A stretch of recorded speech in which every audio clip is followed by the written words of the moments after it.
धमाकेदार हंसी मजाक का गीत। और ये मैंने लिखा है, ननंद का गीत है कि एक बहू आती है जब शादी होके तो कैसे अपनी ननंद से तंग आ गई है।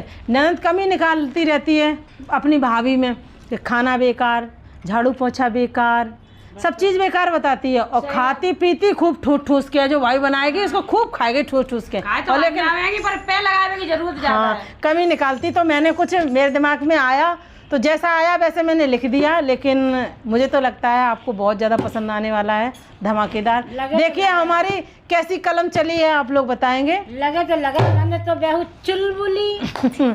हाँ, तो कैसे भाभी कह रही है, हो मेरे पीछे, हो मेरे पीछे, हो मेरे पीछे पड़ेगा